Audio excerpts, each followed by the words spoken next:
ఇక బీఆర్ఎస్ నేత ఆర్ఎస్ ప్రవీణ్ కుమార్ సంచలన వ్యాఖ్యలు చేశారు. సీఎం రేవంత్ రెడ్డి బీఆర్ఎస్ కీలక నేతల ఫోన్ ట్యాప్ చేస్తున్నారని ఆరోపించారు. తన మంత్రివర్గ సభ్యుల ఫోన్లు కూడా ట్యాప్ చేయిస్తున్నారని చెప్పారు.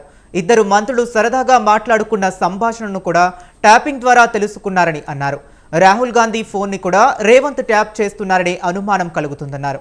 ఫోన్ ట్యాపింగ్ కేసును విచారిస్తున్న సిట్పై తమకు నమ్మకం లేదన్న ప్రవీణ్ కుమార్ ఈ కేసును సిబిఐకి అప్పగించాలని డిమాండ్ చేశారు.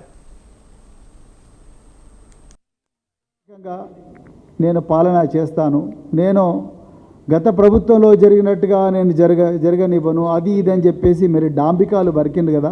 మరి అలా మీరు పత్రికాముఖంగా ప్రజల ముందు ఈ ఫోన్లు ఎందుకు ట్యాప్ చేస్తున్నారు, ఎవరెవరి ఫోన్లు ట్యాప్ చేస్తున్నారు అనేది మీరు చెప్పాల్సిన అవసరం ఉన్నది.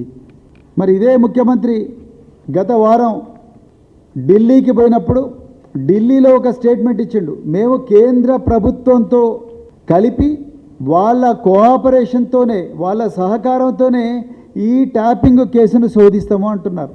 నేను కుల్లా చెప్తున్నా, ఈ ట్యాపింగ్ వ్యవహారంలో ఇక్కడ కాంగ్రెస్ ప్రభుత్వం ఎంత పాపం చేస్తుందో కేంద్రంలో ఉండే బీజేపీ ప్రభుత్వం కూడా అంతే పాపం చేస్తుంది. దీంట్లో వీళ్ళు కూడా భాగస్వాములు అయినరు. కేంద్రంలో ఉండే బీజేపీ ప్రభుత్వం, రాష్ట్రంలో ఉండే కాంగ్రెస్ ప్రభుత్వం రెండు కూడా బీఆర్ఎస్ నాయకుల, కీలక నాయకుల ఫోన్లు, అదేవిధంగా కాంగ్రెస్లో ఉండే కొంతమంది నాయకుల ఫోన్లు కూడా ట్యాప్ చేస్తున్నట్టుగా ఇవాళ ఈ పత్రిక